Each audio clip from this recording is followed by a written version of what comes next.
네, 오늘 실패 10번째 시간입니다. 회복되는 실패, 돌이킬 수 없는 실패란 제목 가지고 말씀 전하도록 하겠습니다. 우리가 이제 10번 정도 나눴잖아요. 실패 이야기 속에서 발견되는 은혜를 쭉 나누고 있는데 이쯤 돼서 한 번 더 짚고 넘어가야 될 부분이 이 부분입니다. 오늘 본문이죠. 그러니까 실패 속에서도 은혜는 충분히 발견할 수 있죠. 우리가 지금까지 봐왔던 게 다 그런 말씀이었죠. 근데 중요한 사실이 하나 더 있습니다. 모든 실패가 다 용서받는 건 아닙니다. 은혜가 발견되지 않는 실패도 있는 거죠. 돌이킬 수 없는 실패도 있는 겁니다. 그래서 오늘은 이 이야기를 살펴보도록 하겠습니다. 수많은 성경의 인물들이 다 비참한 실패를 경험했잖아요. 경험하고 그 속에서도 다시 일어나는 은혜도 다 경험했는데 오늘 본문은 그와 반대의 이야기를 하고 계십니다. 실패했지만 돌이킬 수 없는 사람이 있다. 이걸 말씀하고 계신 거죠. 그러면 뭐 지금까지 말했던 실패했지만 은혜를 덮어주시는 은혜가 있다는 이 복음을 뒤엎는 이야기인가? 오늘 본문은 정반대의 이야기를 모순된 말씀을 하는가? 이것을 한번 생각해 봅시다. 오늘은 이제 회복되는 실패가 있고 또 영원한 심판을 받는 실패가 있다. 이걸 좀 구별하는 좀 시간이 될 겁니다. 사실 좀 불편하고 무거운 주제고 무서운 주제입니다. 그러나 이제 하나님이 말씀하시는 거잖아요. 성경에 이제 부인할 수 없게 기록해 놓으신 부분이기 때문에 들어야 되고 살펴봐야 됩니다. 그래서 히브리서 6장은 우리에게 명확한 구별의 기준을 제시합니다. 경고만 하는 게 아니고 두 가지 실패에 대한 통찰을 제공합니다. 오늘 특히 본문은 법정에서 일어나는 상황 같습니다. 마치 법정의 한 장면을 우리에게 보여주시는 것 같이 보이는데 그래서 오늘은 우리가 좀 방청객 모드로 법정에 앉아있다 생각하고 이 말씀을 한번 들어봤으면 좋겠습니다. 그래서 어떻게 흘러갈 거냐면 법정이면은 판사가 있고 검사가 있겠죠. 검사가 이제 기소하잖아요.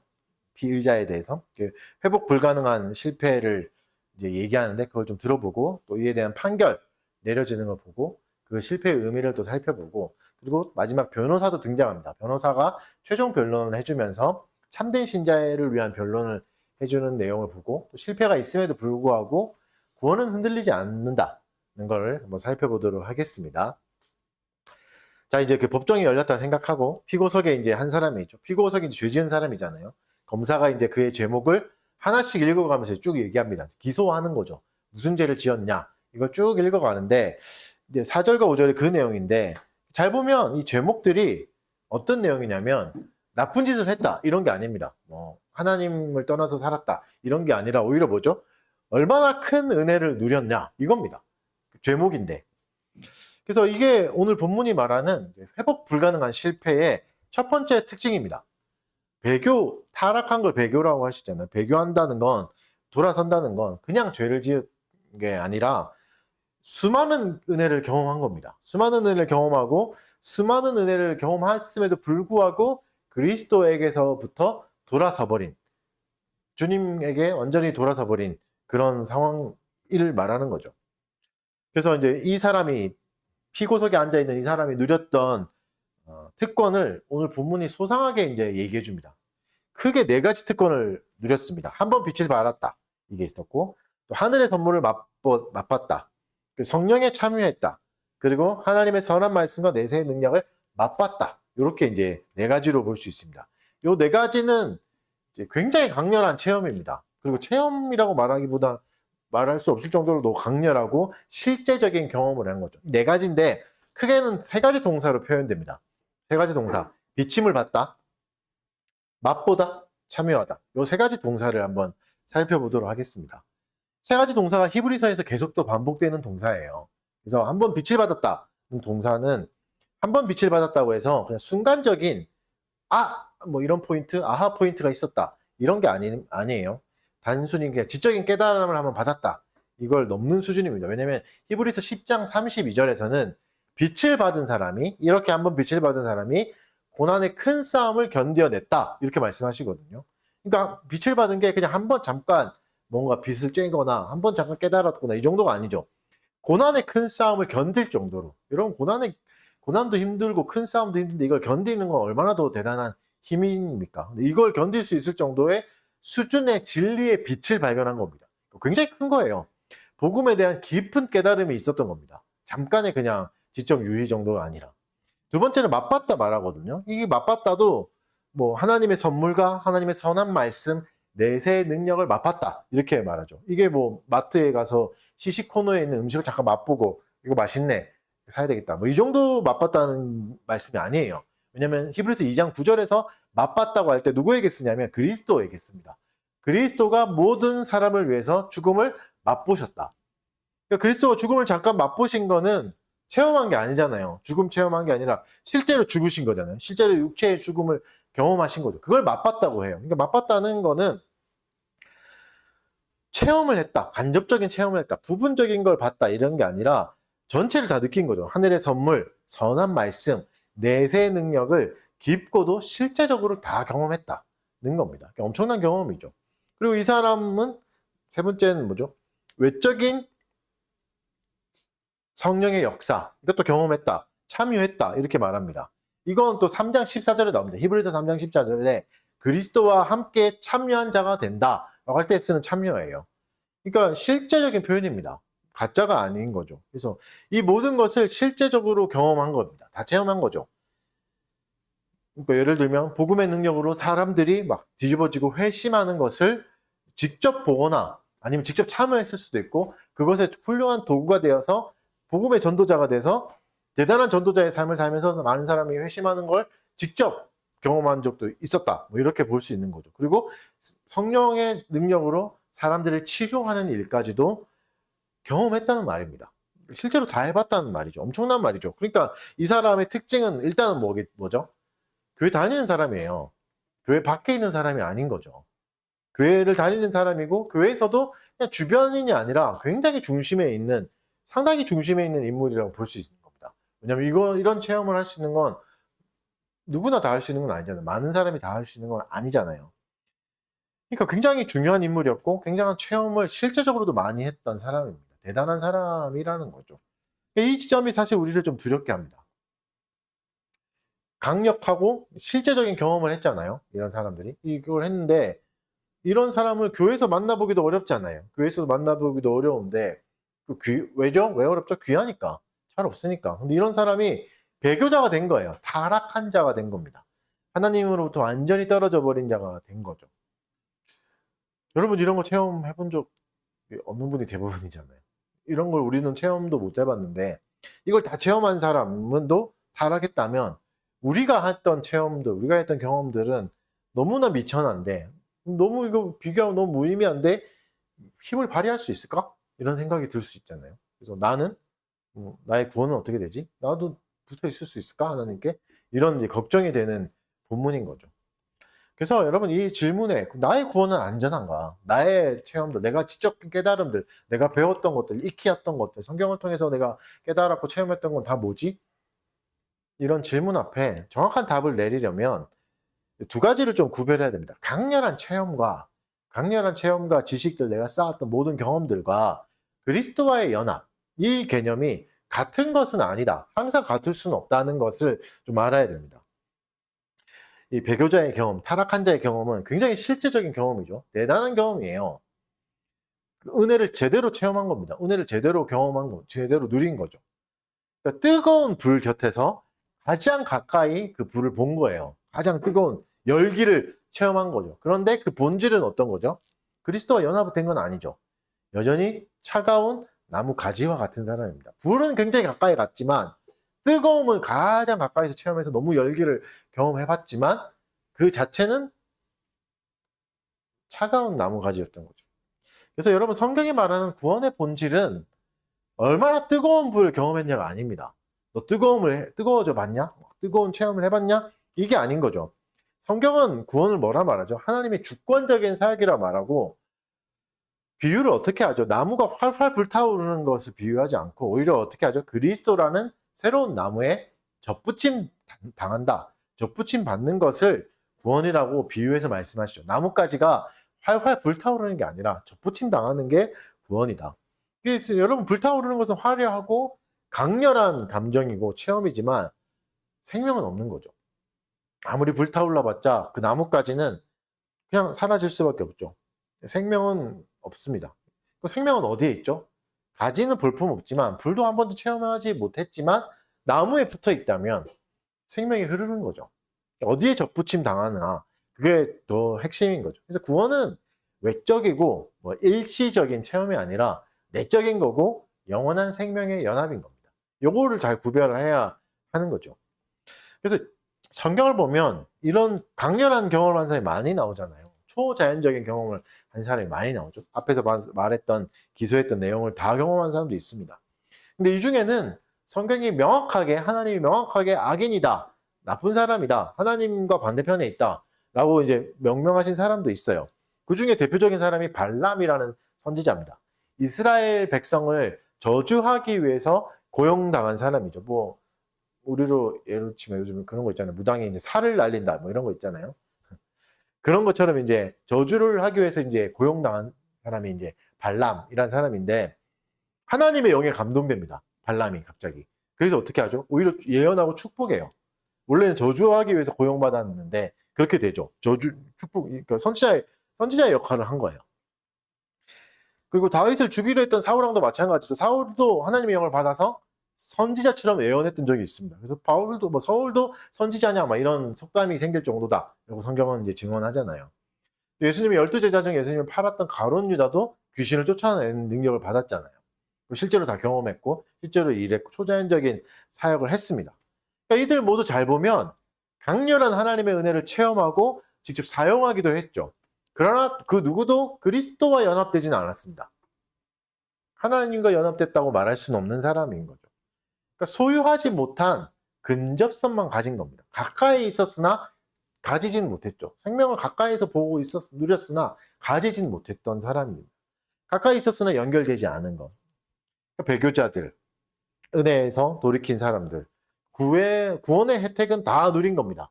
구원이 주는 많은 혜택을 누렸지만 구원의 근원이신 그리스도와는 연합되지 않은 것. 이게 핵심이죠. 경험은 화려했지만 본성이 변하지 않은 겁니다. 왜냐하면 연결되지 않았으니까, 생명력이 없었으니까. 그러면 여러분 왜 이렇게 그토록 생생한 체험을 했는데, 대단한 경험을 했는데 그리스도와 연합되지 못했을까? 왜 이렇게 그럼 가까이 갔던 것이 오히려 더 비참한 결과를 낳았나? 그 이유를 좀 알아야 됩니다. 이유를 알 때 우리는 이 판결의 의미를 제대로 이해할 수 있습니다. 본문은 일단 이 상태를 어떻게 선언하죠? 무섭게 선언합니다. 이런 상태. 가까이서 가장 구원의 모든 걸 다 체험하거나 가지지 못한 사람을 다시는 새롭게 하여 회개할 수 없다. 이렇게 말해요. 사형 선고를 내리는 거죠. 너는 회개할 수 없다. 너는 다시 돌이킬 수 없다. 이렇게 말해요. 근데 판결을 좀 살펴봅시다. 은혜를 경험했지만 돌아선 사람이죠. 무서운 판결을 내리십니다. 6절을 읽어드릴게요. 히브리서 6장 6절. 타락한 자들은 다시 새롭게 하여 회개하게 할 수 없나니 이는 그들이 하나님의 아들을 다시 십자가에 못 박아 드러내놓고 욕되게 함이라. 이들은 절대 회개할 수 없습니다. 이들의 실패는 다시 회복되지 않습니다. 왜죠? 하나님의 능력이 부족해서입니까? 이들은 구원 못해서입니까? 그렇지 않습니다. 이 죄인이 너무나 완고해진 상태를 말하는 거죠. 그래서 또 이런 일이 왜 발생하는가? 왜 이렇게 심한 일이, 회개할 수 없고 돌이킬 수 없는 일이 발생하는가 이해하기 위해서 은혜에 대해서 우리가 다시 한 번 더 생각해 봐야 됩니다. 은혜를 보통 우리는 두 가지로 나눌 수 있다고 들었었죠. 기억나시나요? 쉽게 말하면 구원하는 은혜가 있고, 보편적으로 구원하지 못하지만 보편적으로 다 누릴 수 있는 은혜가 있는 거죠. 우리는 이것을 특별 은총, 특별 은혜라고 부르기도 하고, 다른 하나를 일반 은총, 일반 은혜라고 부르기도 합니다. 기억나시죠? 구원하는 은혜, 특별 은총을 받은 사람은 어떻게 아시죠? 하나님이 사람의 의지까지도 새롭게 창조하십니다. 새로운 의지가 생기는 거죠. 그래서 어떻게 하시죠? 결코 거부할 수 없게 하십니다. 불가항력의 은혜라고 하죠. 거부할 수 없는 은혜를 주시는 거죠. 반대로 보편적인 은혜는 사람을 중생시키지는 않습니다. 새롭게 태어나게는 하지 않아요. 새로운 생명은 생기지 않습니다. 다만 강렬한 지적인 체험과 감정적인 체험, 거부할 수 있는 은혜를 체험하게 하시는 거죠. 이 은혜는 거부할 수 있는 거죠. 그래서 여러분, 은혜를 경험했지만 돌아선 사람, 이 사람의 화려한 경험은 뭐에 속하는 겁니까? 보편적 은혜에 속하는 거죠. 일반 은총, 일반 은혜의 영역이라고 말하는 거죠. 그럼 무슨 말이죠? 일반 은혜, 일반 은총은 교회 밖에만 있는 개념이 아니라, 교회 안에는 일반 은혜만 특별 은총만 있는 게 아니라 일반 은혜도 있다는 거죠. 교회 안에서도. 이 은혜를 경험했다고 해도 충분히 성령의 조명을 받고 또 십자가의 진리를 알 수 있으나 의도적으로 이것을 계속 거부할 수 있습니다. 거부할 수 있는 은혜라고 했잖아요. 그리고 마지막에 오늘 본문이 말한 대로 어떻게 하죠? 거부하는 데 끝나지 않고 모독하고 욕하고 돌아설 수도 있습니다. 완고한 마음은. 왜죠? 구원하는 은혜는 받지 못했으니까. 특별한 은총을 받지 못했으니까 이 보편적 은혜마저도 최종적으로는 거부해버리는 겁니다. 결국은 이 보편적 은혜까지 나중에는 거부하게 되는 거죠. 그래서 이 사람에게는 뭐가 없어지죠? 회개할 수 있는 통로가 완전히 차단됩니다. 요한 1서 5장 16절에서는 이걸 죽음에 이르는 죄다 말하죠. 죽음에 이르는 죄, 절대 돌이킬 수 없는 죄도 있다고 말씀하시잖아요. 이게 이겁니다. 이런 사람에게는 소망은 없습니다. 오늘 본문이 말하는 타락은 그냥 믿음을 잃어버리는 정도를 말하는 게 아닙니다. 그건 어떤 거죠? 단 한 번의 희생, 완전한 희생, 예수 그리스도의 희생, 십자가의 은혜를 경험하고 나서도 맛본 뒤에도, 체험한 뒤에도, 비친 뒤에도 뭐라고 말하죠? 충분하지 않아. 십자가만으로는 안 돼. 십자가의 능력은 거짓이야 라고 말하면서 공개적으로 선언하고 모독하는 행위입니다. 뭐 이렇게 꼭 말로 하지 않더라도 행위로 그것을 거부하고 모독하는 행위를 하는 거죠. 이것을 본문은 다시 그리스도를 십자가에 못 박는 것과 똑같다. 나쁜 일이다. 이렇게 말씀하시는 거죠. 그러니까 다시 또 못 박는다는 건 뭐죠? 그 옛날에 예수님이 계셨을 때 십자가에 못 박으라고 외쳤던 사람들의 편에 다시 선다. 그리스도를 부정하는 사람이 됐다. 이 말입니다. 히브리서 10장 29절은 이렇게 말씀하십니다. 하물며 하나님의 아들을 짓밟고 자기를 거룩하게 한 언약의 피를 부정한 것으로 여기고 은혜의 성령을 욕되게 하는 자가 당연히 받을 형벌은 얼마나 더 무섭겠느냐. 너희는 생각하라. 굉장히 무서운 말씀하시죠. 이렇게 하는 자가 얼마나 무서운 벌을 받겠냐. 생각해라. 그거 잊지 마라. 이렇게 말씀하십니다. 은혜의 성령을 욕하는 일입니다. 모든 걸 경험하고도 욕하면서 돌아서게 되는 게 얼마나 무겁고 무서울지. 무겁겠냐. 그거 그냥 겁주려고 하는 말이 아니다. 이거 생각하라. 이렇게 말씀하십니다. 무섭게 말씀하시는 거죠. 그러면서 본문은 이들을 돌이킨 사람들, 배교하는 사람들을 하나에 비유하시는데 어디에 비유하냐면 땅에 비유합니다. 그 비유를 한번 읽어봅시다. 히브리서 6장 7절과 8절 같이 읽어보겠습니다. 시작. 땅이 그 위에 자주 내리는 비를 흡수하여 각다른 자들이 쓰기에 합당한 채소를 내면 하나님께 복을 받고 만일 가시와 엉겅퀴를 내면 버림을 당하고 저주함에 가까워 그 마지막은 불사름이. 무슨 말이죠? 똑같은 비가 내려요. 비가 내리는데 어떤 땅에는 채소가 나오고 어떤 땅에는 가시와 엉겅퀴만 나온다는 거죠. 그러니까 은혜의 수단이라는 비가 이렇게 내리는데 똑같은 비가 내리는데 땅에 따라 두 종류가 나온다는 거예요. 땅의 종류에 따르죠. 그래서 비가 땅의 본질을 바꾸지는 못한다. 이런 거죠. 보편적 은혜가 땅의 본질을 바꾸지는 못한다. 오히려 보편적 은혜를 받음으로써 뭐가 드러나죠? 본질이 드러나는 겁니다. 땅의 본질이. 아, 이 땅은 좋은 땅이 아니었구나. 이게 드러나는 거죠. 확증하는 거죠. 저주받은 땅은 어떻습니까? 은혜의 비를 맞으면 맞을수록 가시가 나오고 엉겅퀴가 나옵니다. 본질을 증명하고 심판받는 자가 되는 거죠. 심판을 재촉하는 거죠.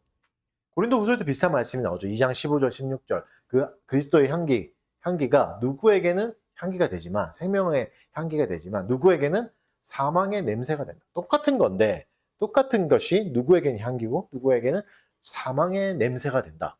똑같죠. 그러니까 여러분, 그래서 이 엄청난 은혜를 다 경험했다고 해서 다 그리스도께 나가는 건 아닙니다. 다 좋은 채소를 맺는 건 아닙니다. 가시와 엉겅퀴를 맺는 사람도 있습니다. 성경을 많이 공부했다고 해서, 교리를 많이 안다고 해서 다 이렇게 되는 건 아닙니다.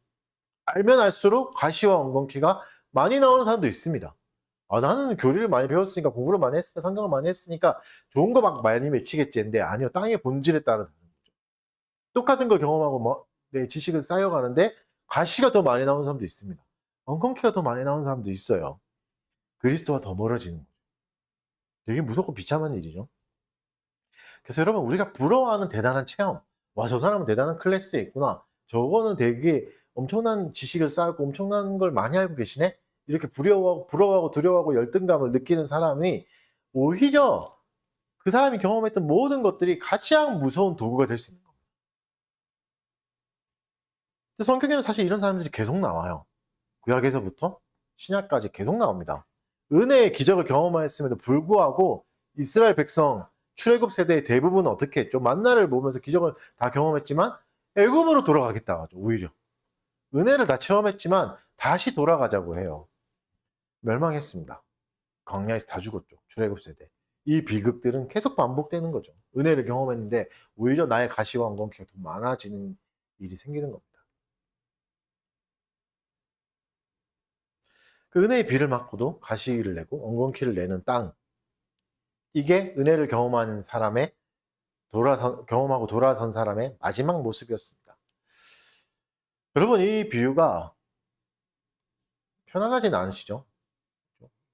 갑자기 막 졸다가 막 눈이 뜨이고 막 그러잖아요. 불편함을 줍니다. 왜죠? 나도 그런 게 아닐까? 나도 그럴 수 있는 거 아닌가? 이때 이제 누가 등장하죠? 판결이 내리고 아까 검사가 나고 판사가 나고 이제는 변호사가 등장합니다. 변호사가 등장해서 이 경고가 우리를 향한 것은 아니다 라는 걸 또 알려주세요. 9절 같이 읽어봅시다. 6장 9절 같이 읽겠습니다. 시작. 사랑하는 자들아, 우리가 이같이 말하나 너희에게는 이보다 더 좋은 것, 곧 구원에 속한 것이 있음을 확신하노라. 뭐라 말씀하시죠? 걱정하지 마라. 구원에 속한 것이 있다. 이라고 하죠. 사랑하는 자들아, 이렇게 말하죠. 변호사가 등장한 겁니다. 전혀 다른 얘기를 하는 거예요. 그러면서 우리에게는 더 좋은 게 있다. 이 사람이 경험한 게 좋은 게 아니다. 이렇게 말하는 거죠. 성령의 빛의 비침을 받고 성령의 체험을 하고 수많은 경험을 했던 거 그거 좋은 게 아니야. 더 좋은 게 우리에게 있다. 이렇게 말씀하시는 겁니다. 그러나 이렇게 뭐 헬라어로 그러나 이게 이제 완전히 본문을 뒤집죠. 그러면서 사실 이 말씀은 피고석에 있는 피고를 위한 말씀이 아니죠. 이 상황을 지켜보고 있는 방청객인 우리에게, 참된 신자에게 하시는 말씀입니다. 그래서 이 본문을 기준으로 본문의 분위기가 확 바뀝니다. 이 단어를 기준으로. 본문의 분위기가 준엄하고 냉혹한 판결이었다면 어떻게 바뀌죠? 확신에 찬 변호로 바뀝니다. 그래서 본문에 등장했던 검사가 이제 변호사의 역할을 맡으면서 참된 신자와 배교자들을 명확하게 구분해 주는 겁니다. 이게 좋은 게 아니다. 이렇게 알려주는 거죠. 그게 좋은 건 줄 알았는데 우리는 더 좋은 게 있다. 말씀해 주시는 거죠. 그래서 앞에 등장했던 경고가 참된 신자를 위한 정죄가 아니라 오히려 구원을 확증하기 위한 배경이었음을 말씀해 주는 겁니다. 그러니까 4절부터 8절까지는 참된 신자를 향한 말씀이 아닙니다. 그런데 중요한 게 있죠. 그럼 우리한테 왜 말씀하시나? 우리한테 왜 듣게 하시나? 괜히 겁주고 겁나고 너무 찔림이 생기는데, 그리고 괜히 오해만 생기는데, 나 이러다 지옥 가는 거 아닌가 하는 두려움이 생기는데, 왜 참된 신자에게 이것을 다 들려주실까? 배교자만 들으면 될 건데, 하나님이 그러면 겁주시려는 의도인가? 그렇지 않습니다. 본문은 명확하게 말씀하십니다. 뒤에 가서 또 살펴보겠습니다. 이것을. 일단 들려주시는 이유는 뭐겠습니까? 필요하니까. 우리가 들어야 되니까 들려주시는 겁니다. 여러분, 그래서 이 무겁고 두렵고 무서운 이야기를 들으면서 참된 신자는 유익을 누릴 수 있습니다. 아니, 이게 되게 무서운 이야기인데. 누가 완전 지옥 가는 이야기잖아요. 그런데도 유익은 있습니다. 다음과 같은 4가지 유익이 있습니다. 첫째는 거짓된 확신을 파괴하고 참된 확신으로 신자를 이끌어 주십니다. 그 앞에서 말했던 4가지 경험들, 화려한 경험이 있어야 진짜 참된 신자 같은데 그게 아니다. 더 좋은 게 있다. 그것은 주관적인 체험이 아니라 하나님의 약속이다. 더 좋은 것이 우리에게 있다는 걸 알려주시기 위함이죠. 또 두 번째는 뭐죠? 영적인 나태함을 방지하고 거룩한 두려움을 주시려고 하는 겁니다. 신자에게 두려움은 유익이 됩니다. 신자에게는. 우리가 받은 은혜가 값싼 은혜가 아니다. 그냥 거저받은 게 아니다. 그래서 우리가 부지런하고 게으르지 않아야 된다는 것을 11절, 12절에서 말씀하시면서 거룩한 열망을 깨워주시는 겁니다. 이 두려운 이야기를 들을 때 우리 안에 있는 두려움이 열망을 깨트려주는 거죠. 부지런함과 게으르지 않게 해주시는 거죠. 세 번째로는 견인의 은혜를 깨닫게 하십니다. 견고한 인내. 끝까지 우리를 데려가시는 견고한 은혜를 깨닫게 하시는 거죠. 내가 앞에서 말한 경험을 앞에서 말한 은혜를 경험하고 돌아선 사람과 다른 이유는 뭐죠? 그들보다 더 나아서 그렇습니까? 아니면 더 센 체험을 해서 그렇습니까? 그런 게 아니라 하나님의 은혜다. 하나님이 오직 선택하셨기 때문에 우리가 그렇게 된다. 그래서 내가 자랑할 게 아무것도 없다는 게 확증되죠. 그럼 교만이 없어지겠죠. 교만을 파괴할 수 있겠죠. 그리고 감사와 찬양만 남겠죠. 내가 이런 것도 경험해봤다. 이런 것도 알지. 이런 거는 가시와 엉겅퀴를 내는 것 뿐입니다. 아니 나의 다 된 것은 오직 하나님의 은혜다. 라고 고백하게 하시려고 하는 거죠. 그리고 네 번째로는 교회 안에서 일어나는 이상한 일들을 이해할 수 있게 해주십니다. 우리는 때로 이상한 일들을 경험하거든요.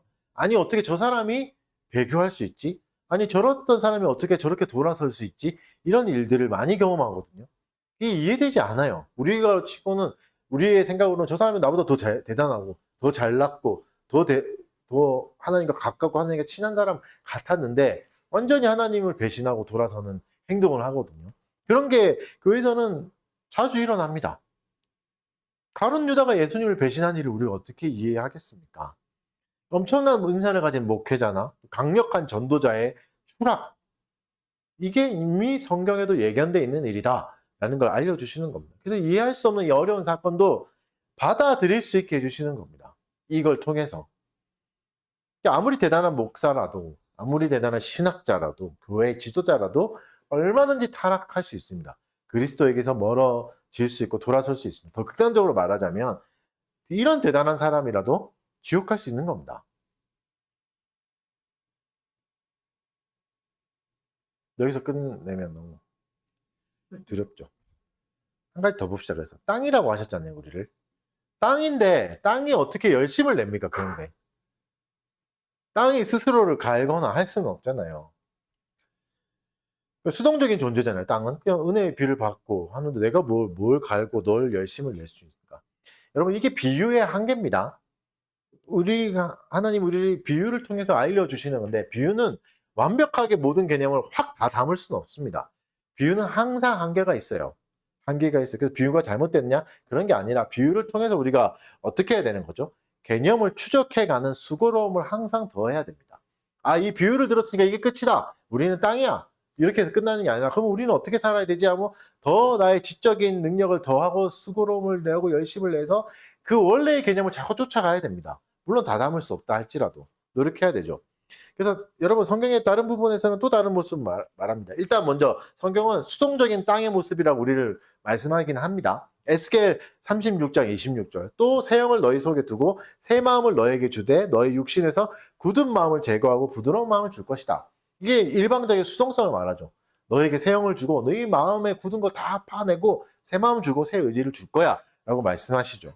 이 말씀은 무슨 뜻이죠? 우리가 본성이 저주받은 땅이다. 맞다. 하지만 하나님의 주권적인 은혜로 특별한 은혜로 좋은 땅으로 변화될 거다.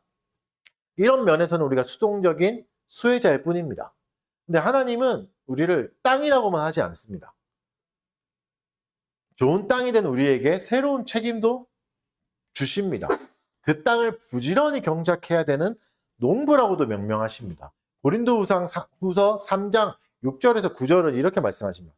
다 읽진 않고 중간중간을 중략하고 읽어드릴게요.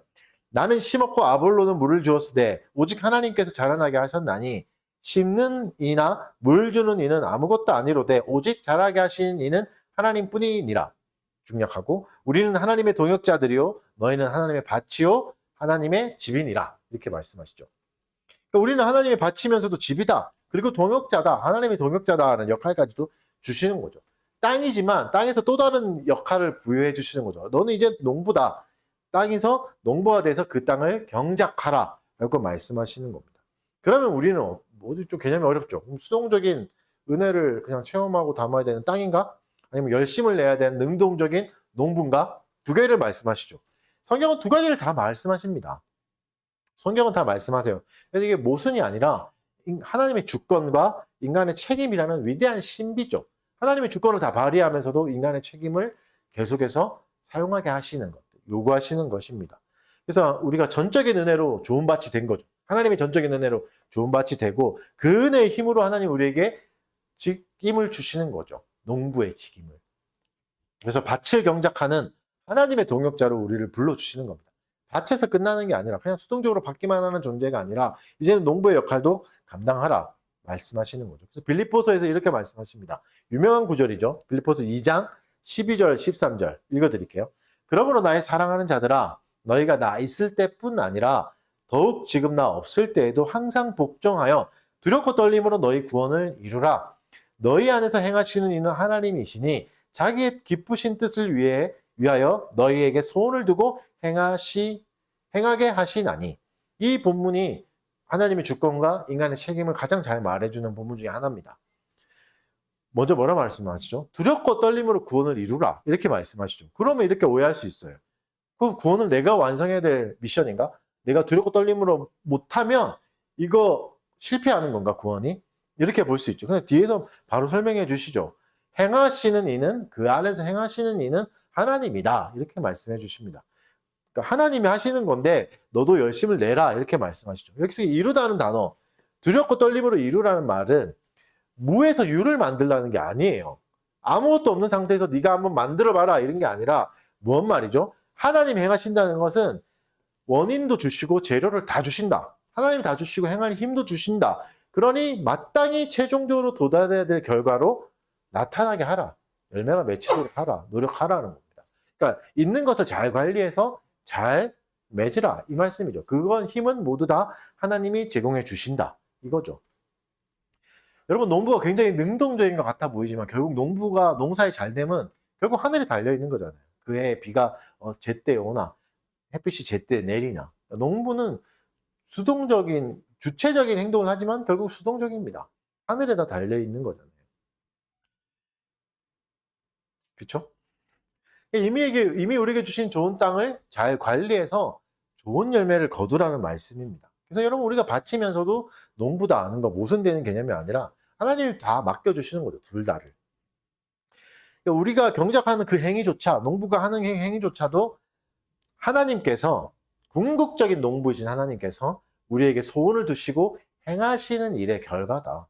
이렇게 하시는 거죠.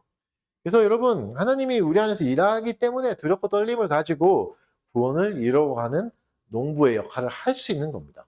두렵고 떨림으로도. 하나님이 하시니까. 그 정도도 할 수 있는 거죠. 이 인과관계를 오해하지 마시기 바랍니다. 오늘 말씀 좀 정리하면 타락한 자의 최종적인 실패는 뭐죠? 이 엄중한 판결은 결국 왜 우리에게 들려주시는 거죠? 참된 신자의 구원이 얼마나 완전한지, 안전한지를 알려주시는 겁니다. 참된 신자는 평생 드라마틱한 경험을 못할 수 있습니다. 대단한 체험을 못할 수 있습니다. 귀신을 내쫓거나 병을 고치거나 많은 사람을 감동을 줘서 그리스도께로 인도하는 일을 한 번도 못할 수도 있습니다. 참된 신자라 할지라도. 왜죠? 구원은 그렇게 강렬한 체험에 있는 게 아니니까. 강렬한 경험에 있는 게 아니라. 구원은 어디 있는 거죠? 보이지 않는 하나님의 약속에 있습니다. 그래서 신자는 하나님이 전적인 은혜로 좋은 땅이 되었고 그 은혜 안에서 삶의 밭을 경작하는 책임을 가진 동역자로 부름받은 겁니다. 그래서 여러분 이 무서운 법정에서 일어나는 일은 우리의 견인교리, 성도의 견인교리를 약화시키는 게 아니라 오히려 어떻게 하는 거죠? 참된 신자를 게으름과 나태함으로부터 거짓 확신으로부터 보호하는 겁니다. 그리고 더욱 그리스도를 붙들게 만드는 하나님의 주권적인 수단입니다. 견인의 수단인 거죠. 거룩한 두려움을 주시는 겁니다. 두려움을 주셔서 오히려 우리를 지켜주시는 은혜의 방패가 되게 하시는 겁니다. 두렵고 떨림으로. 그래서 이제 그리스도께 더 깊이 뿌리 내리고 소망을 가지고 우리의 삶이라는 밭을 성실하게 경작하게 삶을 살게 하는 겁니다. 그래서 여러분 오늘 본문이 말하는 목적은 혹시라도 배교자가 되는 거 아닌가? 타락한 사람이 되는 건 아닌가라는 두려움이 아닙니다. 끝없는 의심에 빠지게 하는 게 본문의 목적이 아닙니다. 본문의 목적은 뭐죠? 같이 읽어봅시다. 6장 11절 말씀. 읽겠습니다. 시작.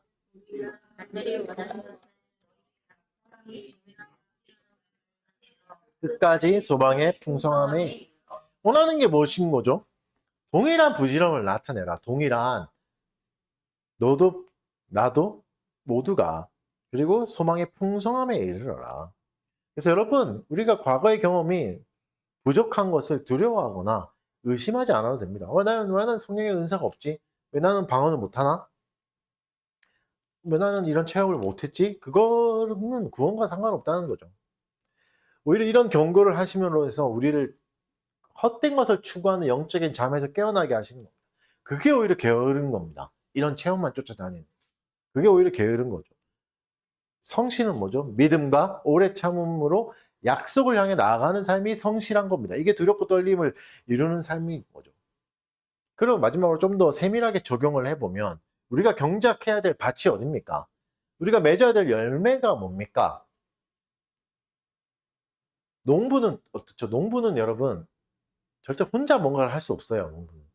함께 해야 됩니다. 혼자 농사 지을 수 있는 농부는 없습니다. 그 밭이 뭡니까? 하나님이 허락하신 삶의 모든 영역들입니다. 모든 영역이 우리의 밭이에요. 열매는 뭐죠? 성령의 열매가 뭐죠? 그게 내면에만 머무는 무슨 신비한 감정이 아니에요. 앞에서 말했던 신비한 감정이 아니에요. 우리가 찾아야 될. 사실 우리가 찾는 체험들 잘 생각해보면 다 개인적인 겁니다.